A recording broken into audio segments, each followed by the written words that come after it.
So today we are going to be visiting somewhere I will describe as one of the most expensive places to travel to. But first of all, we are not going to this place because it's expensive. We're going to this place because it is beautiful. Good morning once again and welcome to Travel and Tours right here on SEM Television, a segment of the Morning Pulse segment. Alright, today we are visiting a place that I'm hoping that my screen has sold out. But if it hasn't sold out, let's get straight into it. We're visiting Iceland. Yes, we are. Iceland is one of the most extraordinary travel destinations in the world, and it's because it feels as though there are several planets that have been combined into one country. In this one place, you can find the volcanoes, you can find glaciers, waterfalls, black sand beaches, geothermal springs, lava-filled mountains, and even the Northern Lights. And I'm most definitely going to be coming to the Northern Lights. Now, one of the most remarkable things about Iceland is its population. An entire country of only around 4,000 people occupying an island larger than many European countries. If I'm being honest, I would love to live here, because what do you mean an entire country has just 400,000 people? Now, this place is an unusual place because it sits directly on the mid-Atlantic ridge, where the North America and Eurasian tectonic plates are moving apart. It is also located above a volcanic hotspot. So yeah, that combination produces enormous geological activity. So in Iceland, you can find the volcanoes, the glaciers, the geothermal springs, earthquakes, and lava fields. This all sounds crazy, right?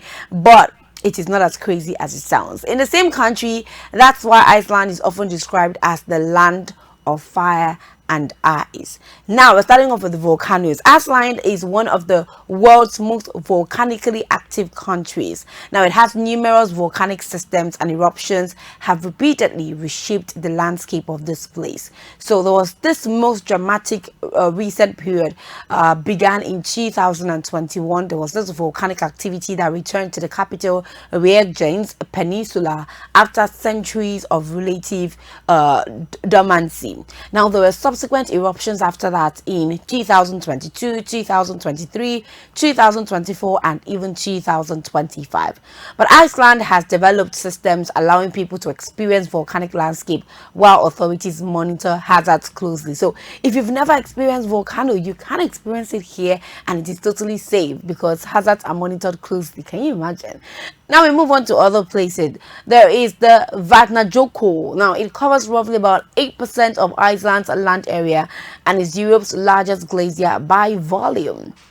Now, underneath and around the glacier and volcanic system, that creates the extraordinary Iceland combination. Now, there's fire beneath the ice.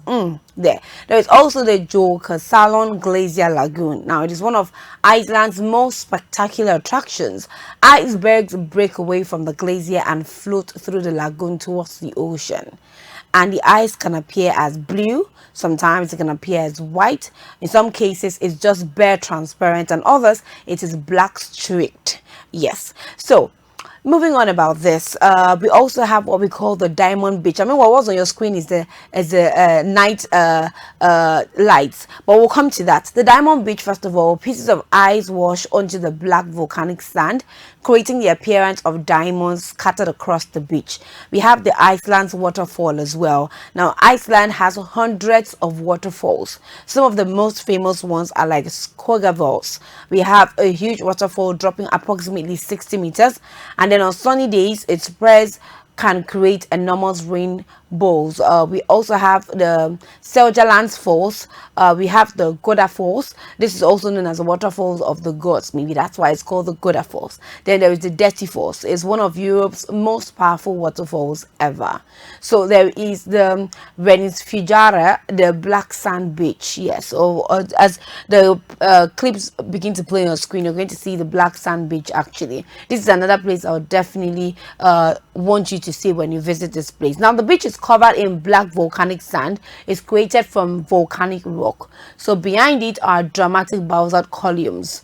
Now, offshore are the distinctive, sea stacks. But there's a serious tourism message here. Now, the waves can be extremely dangerous. Of course, this is a place that volcanoes happen on a daily basis.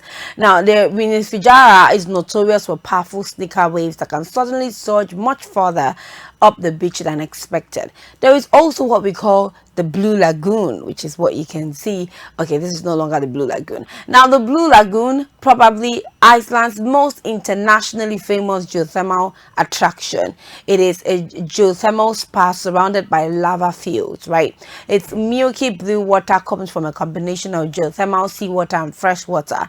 The water contains minerals such as silica, sulfur. It has the spa as well. Now, the spa has become synonymous with Icelandic tourism. However, volcanic activity on the peninsula means access and operations can change, so visitors should always check current conditions before they actually think of traveling.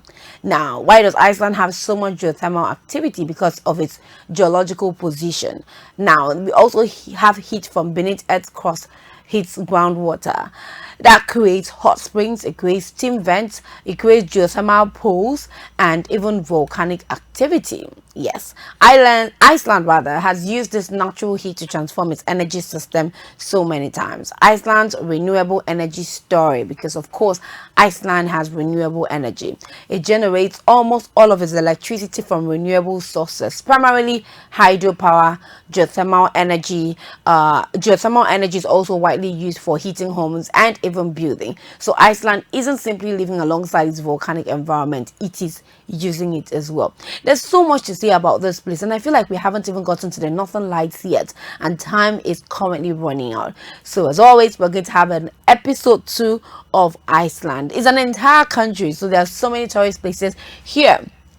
So there's nothing to worry about, as we're definitely going to be bringing more about Iceland to your screen tomorrow. Thank you for joining us for Travel and Tours this morning. I've had a great time, and I hope that you have as well. I would have said I hope this makes it to your bucket list, but I haven't even gotten to the juicy part yet. So let's wait till tomorrow. And of course, coming up next, news on the hour right here on CEM Television. I am Vera Philip.